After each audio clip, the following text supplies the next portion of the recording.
ਸਤਿ ਸ਼੍ਰੀ ਅਕਾਲ। ਹਰਿਆਣਾ ਦੀਆਂ ਵੱਡੀਆਂ ਖਬਰਾਂ 'ਚ ਇੱਕ ਵਾਰ ਫਿਰ ਤੋਂ ਤੁਹਾਡਾ ਸਾਰਿਆਂ ਦਾ ਸਵਾਗਤ ਹੈ। ਸ਼ੁਰੂਆਤ ਕਰਦੇ ਹਾਂ ਸੀਐਮ ਨਾਇਬ ਸੈਣੀ ਤੋਂ।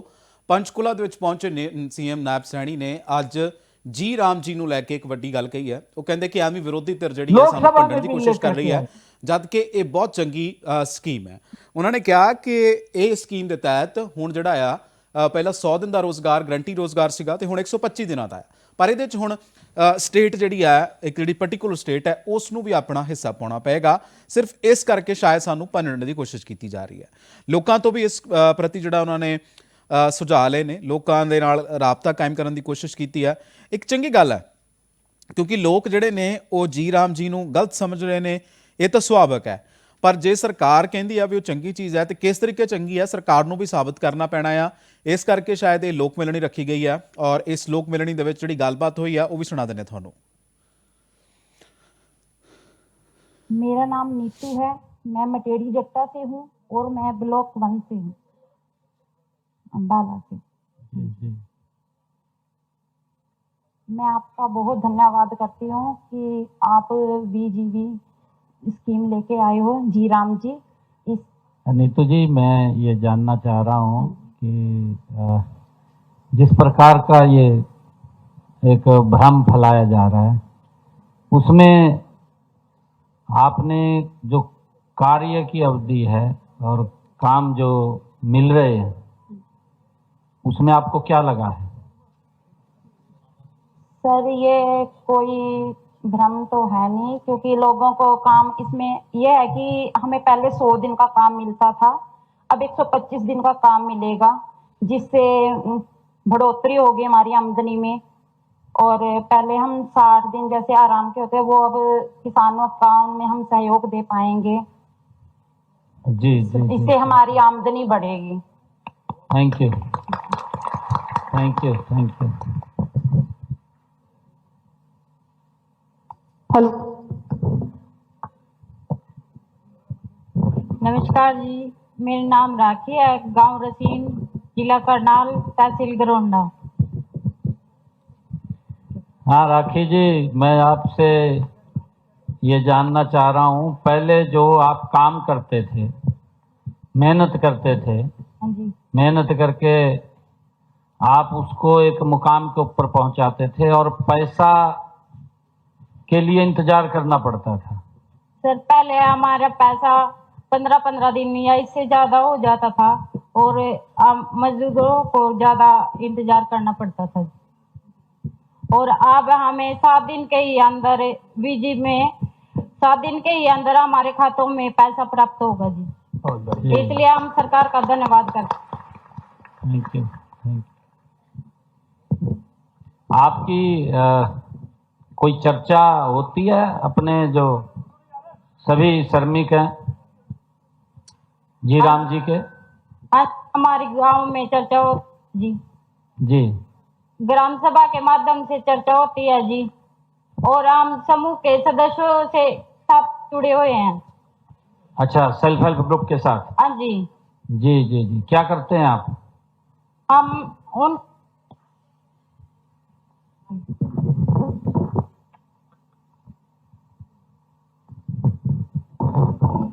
जैसे लेडीजों को इकट्ठा कर उनकी आमदनी में बढ़ोतरी करना जी। जी जी जी, हाँ जी, जी। कोई प्रोडक्ट भी बनाते हैं आप? हमारे गांव में बनाते हैं जी। अच्छा, जैसे काना की ड्रेस। हाँ हाँ हाँ, हाँ जी, ठीक, थैंक यू, बधाई आपको।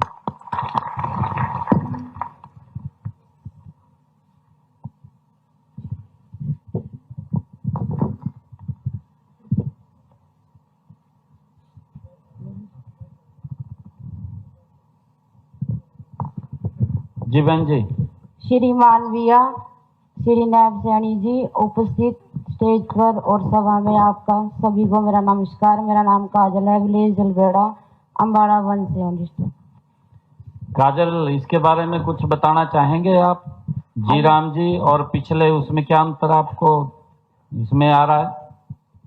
सर, जी राम जी की जो ये कानून विकसित भारत रोजगार एवं आजीविका गारंटी मिशन ग्रामीण चर ऐप कानून लागू हुआ है, इसमें बायोमेट्रिक वाला सिस्टम हो गया है, मतलब कि जो पेमेंट आएगी वो बायोमेट्रिक से आएगी। पहले पेमेंट की बहुत दिक्कत पड़ती थी सर। जी, अब इसके अंदर जो बायोमेट्रिक ਇਸ ਮੌਕੇ ਸੀਐਮ ਨੈਬ ਸੈਣੀ ਨੇ ਵਿਰੋਧੀਆਂ ਦੇ ਉੱਤੇ ਜੰਮ ਕੇ ਨਿਸ਼ਾਨੇ ਵੀ ਸਾਧੇ ਨੇ। ਉਹਨਾਂ ਨੇ ਕਿਹਾ ਕਿ ਬਿਨਾਂ ਕਿਸੇ ਤੱਥ ਤੋਂ ਜੀ ਰਾਮ ਜੀ ਨੂੰ ਨਿੰਦਣਾ ਆਮ ਆਦਮੀ ਪਾਰਟੀ ਨੇ ਇੱਕ ਐਵੇਂ ਬਣਾ ਰੱਖਿਆ ਹੈ। ਉਹਨਾਂ ਨੇ ਕਿਹਾ ਕਿ ਵਿਧਾਨ ਸਭਾ ਦੇ ਵਿੱਚ ਜੋ ਇਹਨਾਂ ਨੇ ਕੀਤਾ, ਹਾਲਾਂਕਿ ਇਹ ਇਸ਼ਾਰਾ ਆਤਿਸ਼ੀ ਮਾਮਲੇ 'ਚ ਸੀ, ਕਹਿੰਦੇ ਕਿ ਇਹ ਗਲਤੀਆਂ ਕਰਦੇ ਨੇ, ਉਸ ਤੋਂ ਬਾਅਦ ਗਲਤੀ ਨੂੰ ਨਾ ਮੁਨਕਰ ਹੋ ਜਾਂਦੇ ਨੇ, ਮੰਨਦੇ ਵੀ ਨਹੀਂ ਗਏ ਔਰ ਫਿਰ ਕਹਿਣਗੇ ਸਾਡੀ ਵੀਡੀਓ ਜਿਹੜੀ ਹੈ ਉਹ AI ਤੋਂ ਪ੍ਰਭਾਵਿਤ ਹੈ। ਦਰਅਸਲ ਇਹ ਪੂਰਾ ਮਾਮਲਾ ਜਿਹੜਾ ਹੈ, ਅੱਜ ਵੈਸੇ ਉਹ ਬੋਲ ਰਹੇ ਜੀ ਰਾਮ ਜੀ ਤੇ ਹੈ ਔਰ ਇਸ ਪੂਰੀ ਸਕੀਮ ਨੂੰ ਲੈ ਕੇ ਜਿਹੜੀ ਗੱਲਬਾਤ ਹੈ ਉਹਦੇ 'ਚ ਵਿਰੋਧੀ ਜਿਹੜੇ ਨੇ ਉਹ ਕਾਫੀ ਰੋਲ ਅਦਾ ਕਰ ਰਹੇ ਨੇ, ਚਾਹੇ ਉਹ ਕਾਂਗਰਸੀਏ ਹੋਣ ਚਾਹੇ ਉਹ ਆਮ ਆਦਮੀ ਪਾਰਟੀ ਹੋਣ। ਤੇ ਇਸੇ ਕਰਕੇ ਇਹਨਾਂ ਨੇ ਵਿਰੋਧੀਆਂ ਤੇ ਨਿਸ਼ਾਨਾ ਸਾਧਿਆ। ਕਹਿੰਦੇ ਵੀ ਤੱਥਾਂ ਤੋਂ ਬਗੈਰ ਗੱਲਬਾਤ ਕਰਨੀ ਜਿਹੜੀ ਹੈ ਉਹ ਗਲਤ ਹੈ, ਬਿਆਨਬਾਜ਼ੀ ਕਰੋ ਪਰ ਤੱਥ ਲੈ ਕੇ ਕਰੋ। ਸੋ ਇਸ ਦੇ ਉੱਤੇ ਸਪਸ਼ਟੀਕਰਨ ਦਿੱਤਾ ਆ, ਜਿਹੜਾ ਸਪਸ਼ਟੀਕਰਨ ਹੈ ਕਿ ਮਨਰੇਗਾ ਵਧੀਆ ਜਾਂ ਜਿਹੜਾ ਹੁਣ ਨਵਾਂ ਨਾਮ ਘੜਿਆ ਉਹ ਵਧੀਆ ਆ, ਤੁਹਾਨੂੰ ਸੁਣਾ ਦਿੰਦੇ ਆ।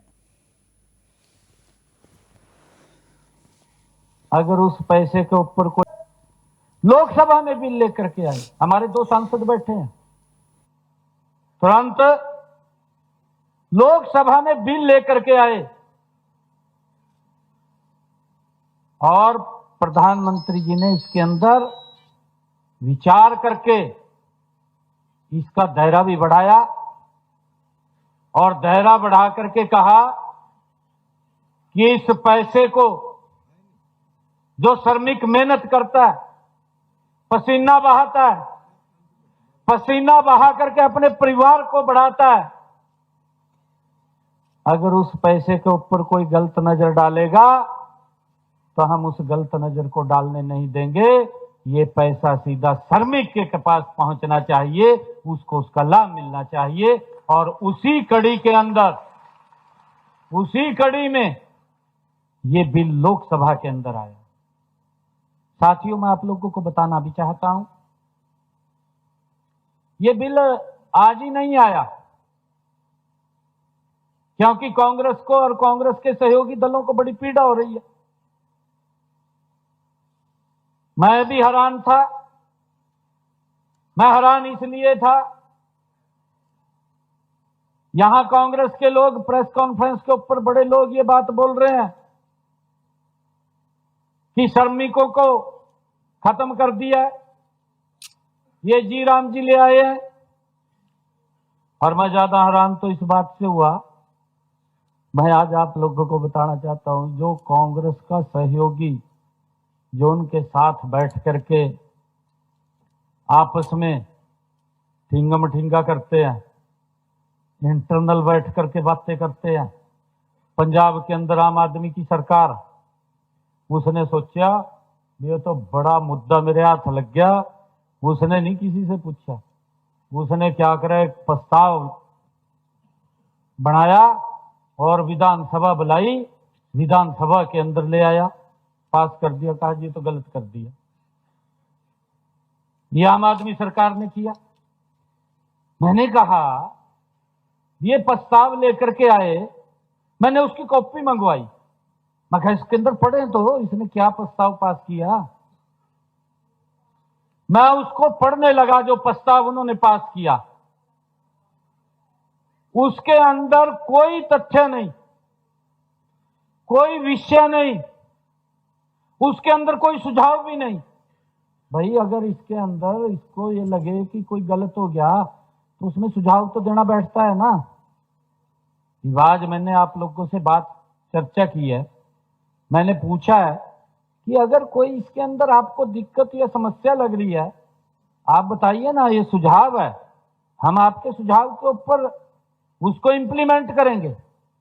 मैंने जब वो प्रस्ताव देखा उनकी विधानसभा से मंगवा करके, उसके अंदर वो कोई तथ्य नहीं, कोई विषय नहीं और उसके अंदर कोई सुझाव भी नहीं, बस खाली विधानसभा में ला करके पास कर दिया।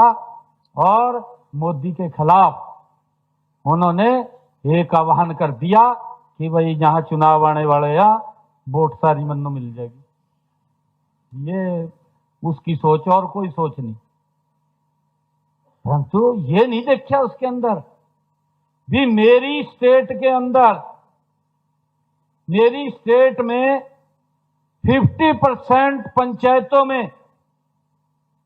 श्रमिकों को पैसा नहीं मिला, भ्रष्टाचार हो गया। उसने ये नहीं उसमें लिखा ये भ्रष्टाचार हो गया भाई, इनके खिलाफ कोई कार्रवाई करें। कार्रवाई कैसे करें?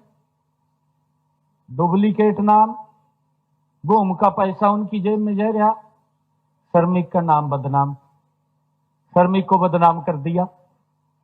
श्रमिक को कह दिया, कहा जी ये तो उनके पास पैसा जा रहा, ना उनको काम ना उनको पैसा, भ्रष्टाचार करके जेब में डाल लिया। मैंने कहा कि ये 50% सोशल ऑडिट हुआ है। इस सोशल ऑडिट के अंदर आप विधानसभा में तो चले गए, परंतु आपने उनके खिलाफ विधानसभा में कोई प्रस्ताव पारित किया है क्या कि जिन्होंने भ्रष्टाचार किया उनके ऊपर FIR दर्ज कराएंगे? उन्होंने श्रमिकों का, गरीब व्यक्ति का पैसा खा लिया। क्यों खाया? इसके ऊपर कोई शब्द। ਅੱਜ ਜਲੰਧਰ ਵੀ ਪਹੁੰਚੇ ਨੇ ਹਰਿਆਣਾ ਦੇ ਸੀਐਮ ਨਾਇਬ ਸੈਣੀ ਔਰ ਪੰਜਾਬ ਕੇਸਰੀ ਗਰੁੱਪ ਦੇ ਹੱਕ ਦੇ ਵਿੱਚ ਆਵਾਜ਼ ਵੀ ਉਠਾਈ ਹੈ। ਦਰਅਸਲ ਰਾਮਨੌਮੀ ਉਤਸਵ ਕਮੇਟੀ ਦਾ ਜਿਹੜਾ ਸਮਾਗਮ ਸੀਗਾ ਉਹਦੇ ਵਿੱਚ ਉਹਨਾਂ ਨੇ ਹਿੱਸਾ ਲਿਆ ਆ, ਪਰ ਨਾਲ ਦੇ ਨਾਲ ਪਿਛਲੇ ਦਿਨੀ ਜੋ ਪੰਜਾਬ ਕੇਸਰੀ ਗਰੁੱਪ ਦੇ ਉੱਤੇ ਆਮ ਆਦਮੀ ਪਾਰਟੀ ਦੀ ਸਰਕਾਰ ਨੇ ਕੇਸ ਪਾਏ, ਰੇਡਾਂ ਕੀਤੀਆਂ, ਉਸ ਦੇ ਉੱਤੇ ਉਹਨਾਂ ਨੇ ਕਿਹਾ ਕਿ ਸੱਚ ਦੀ ਆਵਾਜ਼ ਜਿਹੜੀ ਹੈ ਉਹਨੂੰ ਕਦੇ ਦੱਬਿਆ ਨਹੀਂ ਜਾ ਸਕਦਾ।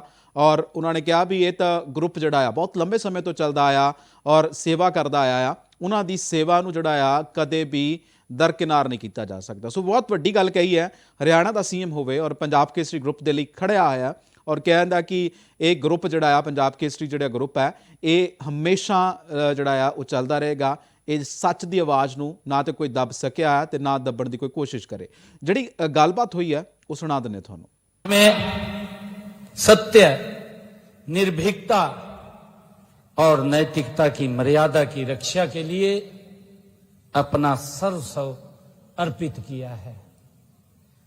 साथियों, इस अवसर पर मैं सभी सम्मानित होने वाले कलाकार बंधुओं को भी हार्दिक बधाई देता हूं, उनको शुभकामनाएं देता हूं। साथ ही इस आयोजन के लिए, क्योंकि हर वर्ष ये भव्य आयोजन होता है, मैं इस आयोजन के लिए श्री रामनवमी उत्सव कमेटी, उस समिति की भी सराहना करता हूं जो हमारे कलाकारों को यहां हर वर्ष सम्मानित करते हैं। साथियों, यह सम्मान समारोह ये कोई आज का ही कार्यक्रम नहीं है। साथियों, जैसा मैंने कहा भी है, ये पिछले 24 वर्षों से लगातार ये कार्यक्रम आयोजित हो रहा है। साथियों, यह अपने आप में इस बात का प्रमाण है कि यह आयोजन हमारी परंपरा और सामाजिक उत्तरदायित्व की नींव के ऊपर ये खड़ा है। साथियों, मुझे ये भी खुशी है, इसके लिए मैं कार्यक्रम के अध्यक्ष श्री विजय चोपड़ा जी को हार्दिक बधाई भी देता हूं, उनको शुभकामनाएं भी देता हूं, क्योंकि हमारी उस संस्कृति, उन संस्कारों को जीवंत रखने का काम आप कर रहे हैं। साथियों, हमें वह दौर याद रखना चाहिए। एक दौर था पंजाब के अंदर जब आतंकवाद अपनी चरम सीमा पर था। साथियों, वो समय भय का ऐसा वातावरण था कि लोग घरों से बाहर निकलने में भी डरते थे। साथियों, लेकिन उस कठिन समय में भी हमारे साहसी कलाकारों ने श्री रामलीला, दशहरे का पर्व, चाहे भगवती जागरण का महापर्व हो या श्रीमद् भागवत कथा जैसे आयोजनों को करने की बात हो, उन्होंने बंद नहीं होने दिए। लगातार उन्होंने संस्कृति की मिसाल को जलाए रखा है। आज जब मैं यहां खड़ा हूं तो मेरा मन थोड़ा वो दुखी भी है। साथियों, मेरे संज्ञान में, क्योंकि कल परसों शाम की बात है, परसों मेरे संज्ञान में आया कि पिछले कुछ समय से पंजाब केसरी समूह को बिना किसी कारण के मौजूदा सरकारी तंत्र द्वारा परेशान किया जा रहा है। साथियों, मैं कहना चाहता हूं कि सत्य की आवाज को दबाया नहीं जा सकता। जब ये कलम उस दौर में नहीं रुकी जब इसे रोकने की कोशिश की गई थी, जब इसे कुचलने की कोशिश की गई थी, ये कलम तब नहीं रुकी, तब भी ये देश के हित में अपनी कलम से लिखते रहे हैं। साथियों, हम सब ये भी जानते हैं कि लोकतंत्र मीडिया का ये चौथा स्तंभ होता है। साथियों, अगर कोई यह सोचता है कि वह दबाव के माध्यम से उस संस्थान को डरा देगा जिसने आतंकवादियों की गोलियों का सम्मान किया, जिसने आतंकवादियों की गोलियों का सामना किया हो, तो यह उनकी एक बड़ी भूल होगी अगर वो इसको दबाने की कोशिश कर रहे हैं। साथियों, मुझे ये खुशी है कि आज रामलीला के हमारे ऐसे प्रतिनिधि कलाकार आज यहां उपस्थित हैं। मैं ये भी कहना चाहूंगा कि रामलीला हमें ये सिखाती है कि सत्ता सेवा के लिए होती है। ये रामलीला से हमें प्रेरणा मिलती है। भगवान श्री राम, मर्यादा पुरुषोत्तम श्री राम का जीवन अगर हम पढ़ते हैं तो उनके जीवन से हमें यही प्रेरणा मिलती है कि राम की लीलाएं वो सेवा के लिए होती हैं, दमन के लिए नहीं। अहंकार चाहे कितना भी बड़ा क्यों ना हो, अतः उसका अंत निश्चित है। मैं इस मंच से मैं ये भी स्पष्ट रूप से कहना चाहता हूं कि हरियाणा सरकार और हमारी विचारधारा स्वतंत्र प्रेस के साथ मजबूती से खड़ी है। साथियों, क्योंकि एक दौर भी था, वो दौर था कि उस समय जब इमरजेंसी लगी, इमरजेंसी के अंदर किस प्रकार से प्रेस हमारे इस को कुचलने का काम किया गया। साथियों, चोपड़ा परिवार ने हमेशा निर्भीक रिपोर्टिंग की है। यदि उन पर संकट है तो यह हर उस व्यक्ति का संकट है जो लोकतंत्र में विश्वास रखता है। साथियों, आज सम्मानित होने वाले हमारे सभी महानुभाव यहां उपस्थित हैं। सभी हमारी रामलीला समितियों के से मेरा ये आग्रह भी है कि आप भगवान श्री राम के आदर्शों को समाज में निरंतर फैलाते रहें, ऐसी मेरी आप लोगों से अपेक्षा है। ਇਹ ਸਨ ਸੀਐਮ ਨਾਇਬ ਸੈਣੀ। ਉਹਨਾਂ ਨੇ ਕਿਹਾ ਵੀ ਜਿਹੜਾ ਅਦਾਰਾ ਨਾ ਤੇ ਬੰਦੂਕਾਂ ਤੋਂ ਡਰਿਆ ਹੋਵੇ, ਨਾ ਗੋਲੀਆਂ ਤੋਂ ਡਰਿਆ ਹੋਵੇ, ਨਾ ਬੰਬਾਂ ਦੇ ਤਸ਼ੱਦਦ ਤੋਂ ਡਰਿਆ ਹੋਵੇ, ਉਸ ਨੂੰ ਚੁੱਪ ਕਰਾਉਣਾ ਸੌਖਾ ਨਹੀਂ ਹੁੰਦਾ ਕਿਸੇ ਵੀ ਸਰਕਾਰ ਦੇ ਲਈ। ਸੋ ਸਿੱਧਾ ਆਮ ਆਦਮੀ ਪਾਰਟੀ ਤੇ ਨਿਸ਼ਾਨਾ ਸਾਧਿਆ। ਔਰ ਇਹ ਸਨ ਅੱਜ ਦੀਆਂ ਹਰਿਆਣਾ ਦੇ ਨਾਲ ਜੁੜੀਆਂ ਵੱਡੀਆਂ ਖਬਰਾਂ। ਦੇਖਦੇ ਰਹੋ ਜਗਬਾਣੀ। ਸਤਿ ਸ਼੍ਰੀ ਅਕਾਲ।